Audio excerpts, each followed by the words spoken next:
காதல் என்று ஒன்று உள்ளது.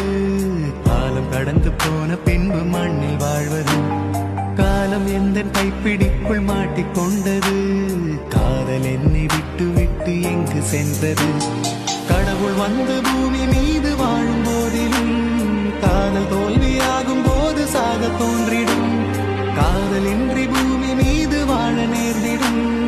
கொஞ்ச நேரம் கூட நரகம் போல மாறிடும்.